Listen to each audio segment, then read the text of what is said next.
ओम श्री गणेशाय नमः। आज हम गणेश चतुर्थी की तीसरी व्रत कथा सुनेंगे।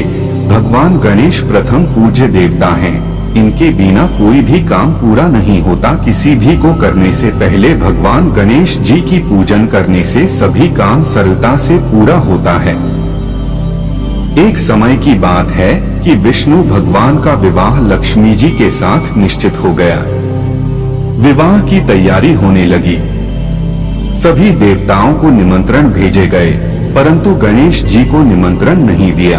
कारण जो भी रहा हो, अब भगवान विष्णु की बारात जाने का समय आ गया। सभी देवता अपनी पत्नियों के साथ विवाह समारोह में आए। उन सबने देखा कि गणेश जी कहीं दिखाई नहीं दे रहे हैं। तब वे आपस में चर्चा करने लगे कि क्या गणेश जी को नहीं न्योता है या स्वयं गणेश जी ही नहीं आए हैं। सभी को इस बात पर आश्चर्य होने लगा। तभी सबने विचार किया कि विष्णु भगवान से ही इसका कारण पूछा जाए। विष्णु भगवान से पूछने पर उन्होंने कहा कि हमने गणेश जी के पिता भोलेनाथ महादेव को न्योता भेजा है। यदि गणेश जी अपने पिता के साथ आना चाहते तो आ जाते, अलग से न्योता देने की कोई आवश्यकता भी नहीं थी। दूसरी बात यह है कि उनको 1.25 मन मूंग, 1.25 मन चावल, 1.25 मन घी और 1.25 मन लड्डू का भोजन दिन भर में चाहिए। यदि गणेश जी नहीं आएंगे तो कोई बात नहीं। दूसरे के घर जाकर इतना सारा खाना पीना अच्छा भी नहीं लगता। इतनी वार्ता कर ही रहे थे कि किसी एक ने सुझाव दिया, यदि गणेश जी आ भी जाएं, तो उनको द्वारपाल बनाकर बैठा देंगे कि आप घर की याद रखना। आप तो चूहे पर बैठकर धीरे धीरे चलोगे तो बारात से बहुत पीछे रह जाओगे। यह सुझाव भी सबको पसंद आ गया, तो विष्णु भगवान ने भी अपनी सहमति दे दी। होना क्या था कि इतने में गणेश जी वहां आ पहुंचे और उन्हें समझा बुझाकर घर की रखवाली करने बैठा दिया। बारात चल दी। तब नारद जी ने देखा कि गणेश जी तो दरवाजे पर ही बैठे हुए हैं, तो वे गणेश जी के पास गए और रुकने का कारण पूछा। गणेश जी कहने लगे कि विष्णु भगवान ने मेरा बहुत अपमान किया है। नारद जी ने कहा कि आप अपनी मूषक सेना को आगे भेज दें, तो वह रास्ता खोद देगी जिससे उनके वाहन धरती में धंस जाएंगे।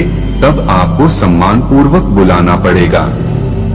अब तो गणेश जी ने अपनी मूषक सेना जल्दी से आगे भेज दी और सेना ने जमीन पोली कर दी। जब बारात वहां से निकली तो रथों के पहिए धरती में धंस गए। लाख कोशिश करें परंतु पहिए नहीं निकले। सभी ने अपने अपने उपाय किए, परंतु पहिए तो नहीं निकले बल्कि जगह जगह से टूट गए। किसी की समझ में नहीं आ रहा था कि अब क्या किया जाए। तब तो नारद जी ने कहा, आप लोगों ने गणेश जी का अपमान करके अच्छा नहीं किया। यदि उन्हें मना कर लाया जाए तो आपका कार्य सिद्ध हो सकता है और यह संकट टल सकता है। शंकर भगवान ने अपने दूत नंदी को भेजा और वे गणेश जी को लेकर आए। गणेश जी का आदर सम्मान के साथ पूजन किया। तब कहीं रथ के पहिए निकले।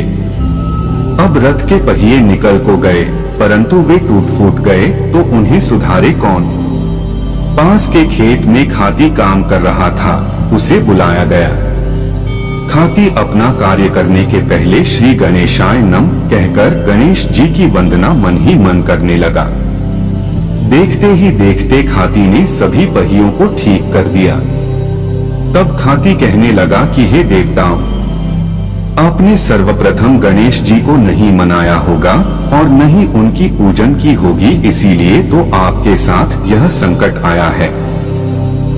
हम तो मूर्ख अज्ञानी हैं, फिर भी पहले गणेश जी को पूजते हैं, उनका ध्यान करते हैं।